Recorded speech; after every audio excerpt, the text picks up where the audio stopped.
El paro de la Coordinadora Nacional de Trabajadores de la Educación, la CENTE, ha dejado a millones de niños sin escuela en estos momentos, particularmente en los estados más pobres de nuestro país.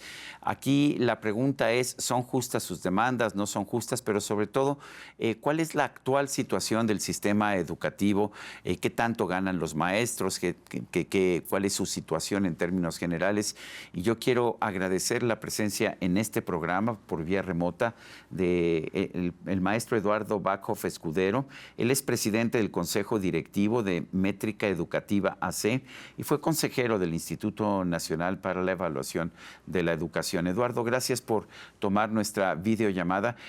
Cuéntanos en primer lugar, estamos viendo estas movilizaciones de la coordinadora. ¿Te parecen justas, no te parecen justas? Pero ¿cuáles son las consecuencias que nos pueden dejar? Gracias, Sergio. Muy buenos días. Un placer platicar contigo. Mira, los trabajadores siempre tienen la misión, ¿verdad?, de velar por sus intereses y, entre otras cosas, velar porque el salario y porque sus condiciones laborales sean las más adecuadas. En términos generales, la CENTE, que es una sección del CENTE nacional, siempre ha solicitado mayores apoyos, mayor presupuesto, mayores salarios y mejores condiciones laborales, lo cual en general creo que es, digamos, es una atribución que ellos tienen y que es un derecho que ellos están ejerciendo. La manera de hacerlo, la forma agresiva, violenta, el que dejen a los niños sin escuela por este, semanas, muchas veces, me parece muy injusto. Me parece muy injusto para los padres de familia, pero sobre todo para los niños que no logran aprender lo que debieran de hacerlo, ni siquiera en condiciones normales, mucho menos en condiciones de paro. La actual CENTE, la CENTE está demandando básicamente tres cosas. Una de ellas es un incremento salarial del 100%, lo cual me parece pues una locura porque ningún sector gubernamental ni laboral puede aspirar a un incremento de esta naturaleza. También la CENTE está solicitando la derogación de la ley del ISSSTE del 2007, que pasa de un esquema que los desfavorece en términos económicos, lo cual es cierto, pero que en este esquema que quieren regresar, la cantidad de recursos financieros que tendría que erogar digamos, el Estado para poder cumplir sus demandas es imposible, ya lo dijo claramente la presidenta, y también están demandando que se derogue la, la ley eh, del tercero constitucional referente a la educación y la reforma educativa del 2019, cosa que es extraño porque esta reforma se hizo en gran medida de acuerdo con los lineamientos y, digamos, supuestos, presupuestos que la CENTE tenía al respecto de la educación en México. Fue la reforma de López Obrador, la del 2019. Una pregunta, Eduardo. Sí. ¿Cómo son los salarios de los maestros en México? ¿Qué tan altos son? Ha sido muy difícil para mí encontrar exactamente cuánto gana un maestro. Y sé que cambian de entidad en entidad, pero ¿tienes alguna idea de cuál sería el salario promedio de un maestro y cómo se compara con otros salarios en nuestro país? Mira, no tengo el dato exacto por la misma razón que tú me das. No es claro en dónde, digamos, cuál es exactamente el promedio salarial. Lo que te puedo decir es que mi cálculo es que debe de andar alrededor de los 15, 16,000 pesos, si no es que un poquito más en promedio, pero hay unas grandes diferencias, Sergio, en donde dependiendo si vienes de un estado o si te paga la federación, si tienes bonos adicionales, si tienes una antigüedad, todo eso va haciendo que cambie sustancialmente el salario de un profesor, desde los que ganan a lo mejor 9, 10,000 pesos a los que ganan más de 20 o 30,000 pesos o 40,000 pesos al mes, dependiendo de su condición histórica y laboral. Ahora, una forma de entender mejor qué tanto ganan un profesor es comparándolo con relación a otros profesionales que tienen sus mismas cualificaciones en sus distintos campos de competencia. En un estudio que comentaba sobre la profesión docente que acaba de publicar la UNESCO, hacen una comparación de distintos países y México sale digamos, de la manera siguiente. En primaria los profesores ganan en promedio un poco más que los profesionistas de otros campos. En secundaria ganan ligeramente más que los de primaria y en educación media superior ganan casi el doble de lo que gana un profesionista con las mismas, eh, digamos, competencias de acuerdo al campo profesional. Entonces, el punto aquí es un punto relativo.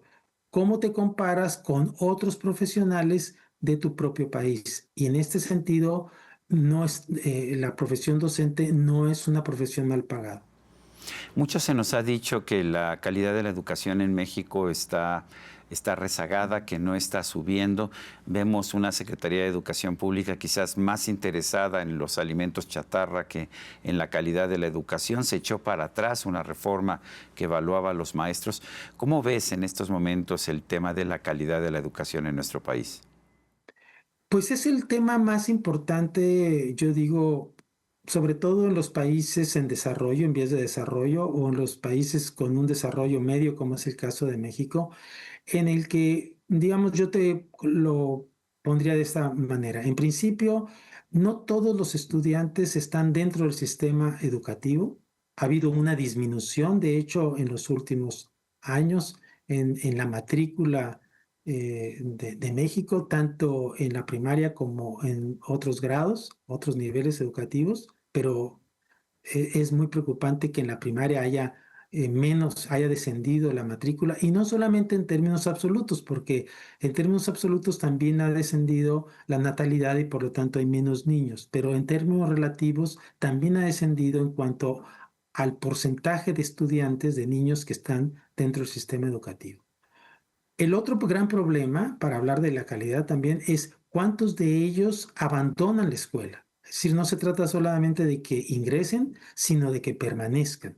Y estudios de la propia Secretaría de Educación Pública han mostrado que por cada 100 niños que ingresan a la primaria, alrededor de 26 o 28 niños terminan la educación superior. Pero hay algunos estados, por ejemplo, Oaxaca, Chiapas, los más pobres, que solamente terminan 12 de cada 100. Entonces, el ingreso es un punto importante, pero la permanencia es un punto, digamos, igualmente importante, porque de nada te sirve que entren y que salgan.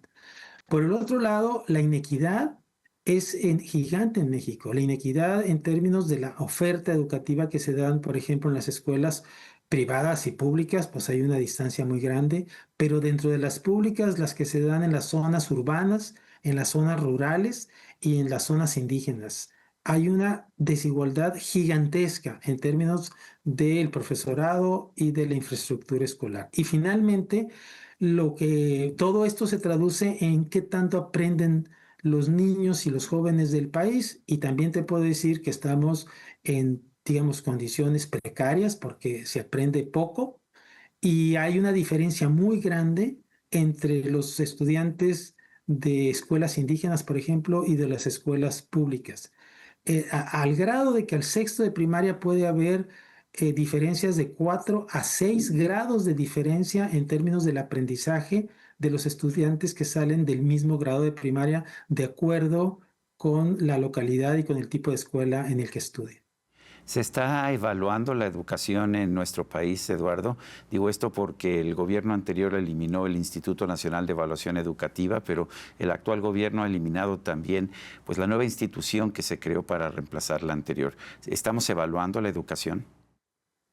Solamente, Sergio, nos queda la evaluación prácticamente de PISA, Ujú. que si tú recuerdas es una evaluación internacional donde participan cerca de 90 países y que se evalúan las competencias de los estudiantes que tienen 15 años entre 15 y 16 años de edad, según el país.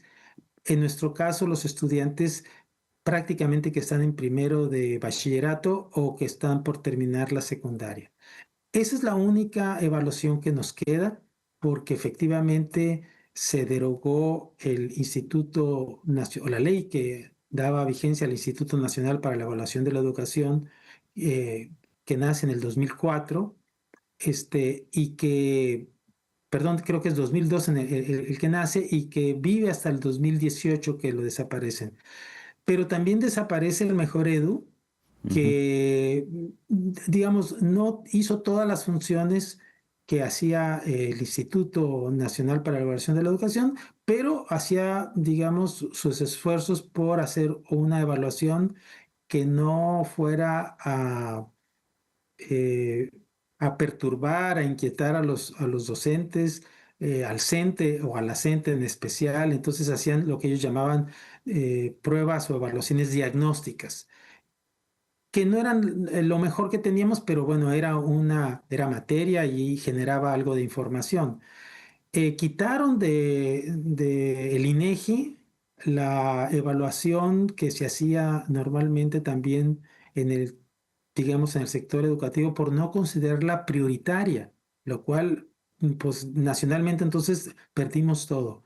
E internacionalmente también nos salimos de una evaluación que hacía la Asociación Internacional para la Evaluación del Aprendizaje, conocida como IEA. Ahí participamos en varios estudios sobre educación cívica y ética, y ya no estamos participando en él. Y también nos salimos de un estudio que se hacía longitudinalmente cada 4 o 5 años de la UNESCO, que se llamaba la IESE, que es el Laboratorio Latinoamericano para la Evaluación de la Calidad Educativa. Ya no volvimos a entrar en ese proyecto. Entonces, prácticamente estamos sin evaluación, salvo algunos estados que han retomado el caso, como por ejemplo Nuevo León, y que ha dicho, yo voy a hacer la evaluación del aprendizaje en mi estado. Entiendo que Coahuila es otro estado que también está en esta tesitura, y también sé que hay otros estados que están empezando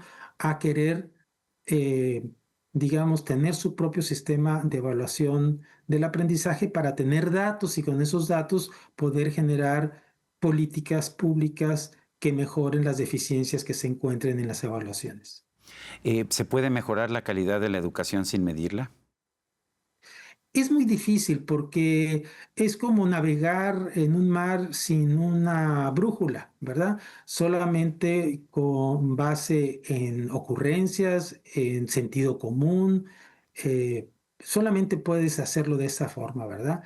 En todas las disciplinas, la evaluación, la medición, la generación de datos, las evidencias, pues son fundamentales para que tú orientes las políticas y puedas ir en un rumbo y ver si estás alcanzando el rumbo a lo largo del tiempo según las metas que te hayas establecido. Entonces, si no hay evaluaciones y no hay una generación de información, pues es muy difícil hacerlo. Solamente lo haces a ciegas, a tanteos o a opiniones, digamos, personales, que son las que en las que tú te puedes basar y en el sentido común, como te decía hace rato.